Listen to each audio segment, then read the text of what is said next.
Hello folks, welcome to my channel. I am Faisal Khatri. In this video, I'll be showing you how to use WebDriver Manager to install browser drivers for running Selenium test. Now let's first understand what is WebDriver Manager.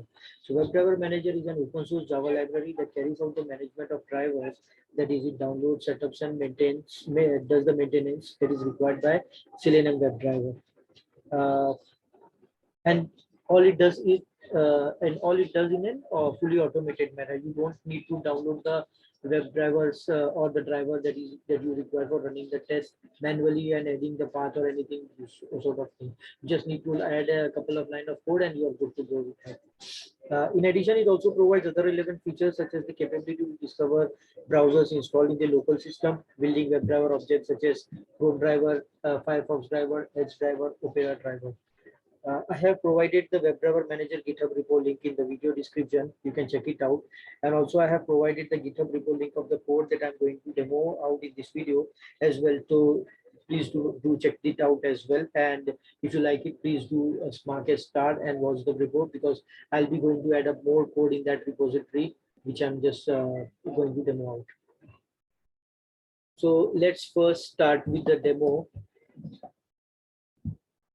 First of all, here is the project repository that I have created. In the pom.xml, you need to add the following dependency. So this is the dependency you need to add for the WebDriver Manager. So it would like start working as expected, on all the required code that is from the WebDriver repository comes into your project as well. Once the dependency is added and the Maven setup is done, after that you need to just add a setup class. Like I've created a driver setup package. Inside that I have created a setup class. So now once you create a setup class, you just need to define the WebDriver, and then before shoot you need to set up the class. So I am going to demo out for 4 different browsers now, that is the Chrome driver, Firefox driver, Edge driver and Opera driver. So that is the reason before the test runs I have set this up in the before shoot annotation of testng, and I'll be setting up these drivers before the test starts. So this line of code, first line of code on line number 27, what it will do is it will set up the Chrome drivers. On the second line it will set up the Firefox driver, Edge driver and Opera driver. Now once that is done, for running the test on the different browsers, I have used the parameter annotation of testng, and I have passed the variable browser here, which is also passed as a method parameter as well. And this parameter or variable, browser variable, is controlled from testng XML. I'll show you later. First, let's go to the code. And I've added this as a if and else condition. So if the browser parameter is supplied as Firefox, then the browser that would be instantiated would be, or the instance that would be created would be Firefox driver. And if it is Edge, then accordingly the Edge driver would be set up. And if it's Opera driver, and Chrome for Chrome driver.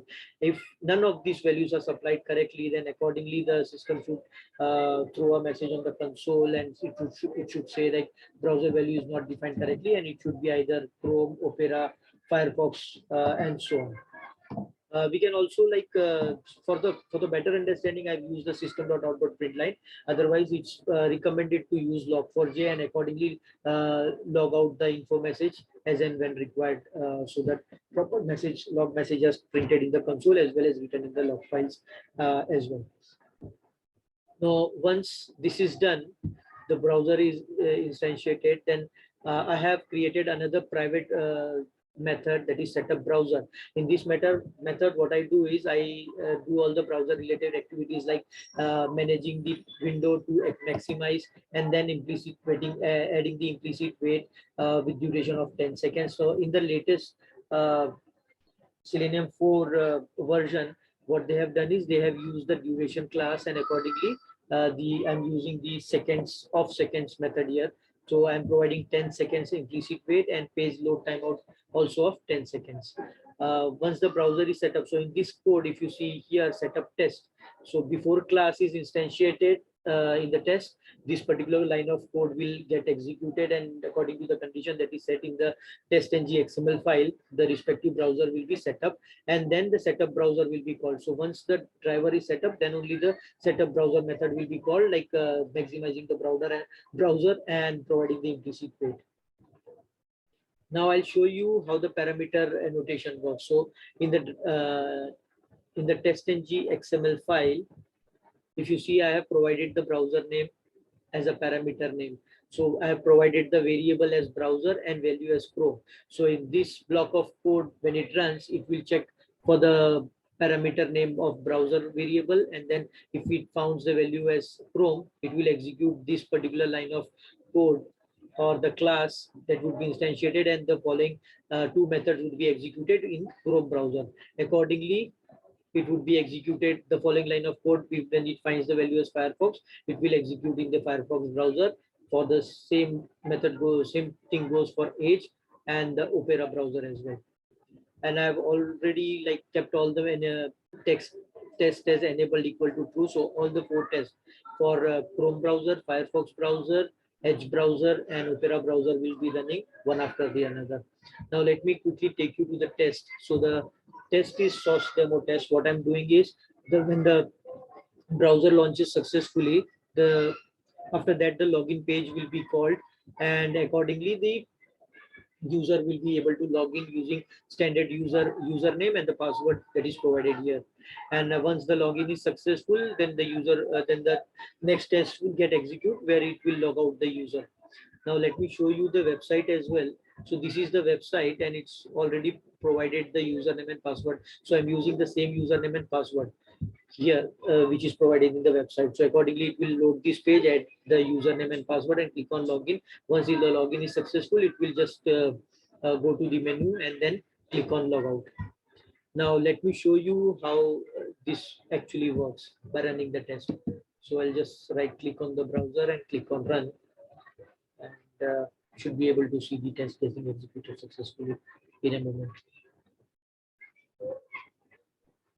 Now see, it's setting up the class now. Accordingly, the case will start working for the different browsers. Like, it's setting up the test for the Chrome browser now. Setup test method is called here. You see the Chrome browser coming up. It's navigating to the website, entering the username and password, and then clicking on logout. So the test ran successfully on Chrome browser. Now it will be opening the Firefox browser. As you see, here comes the Firefox browser now.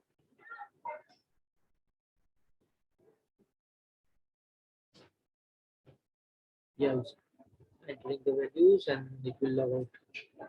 Now, it's waiting for the page to load. Yeah.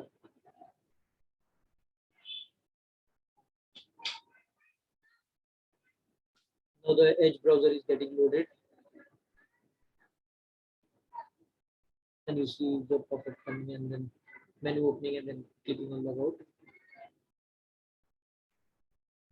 There was some problem with the Firefox browser. I'll quickly rerun the test to see that thing passing again. So if you see one test got failed out of 8 tests, I'll quickly rerun the test.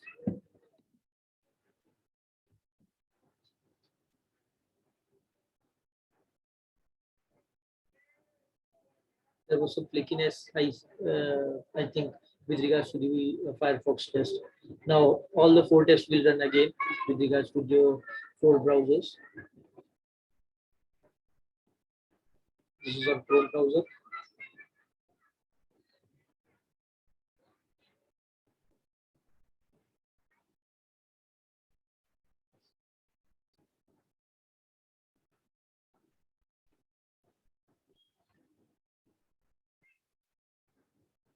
Firefox browser.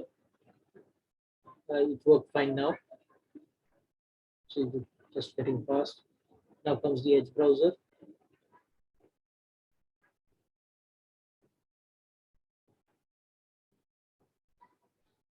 And lastly, the Opera browser as well.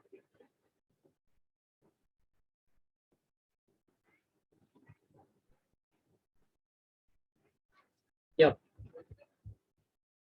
So that was all about the demo. Hope you liked the video. Please do subscribe to my channel and comment for better reach. Thank you so much.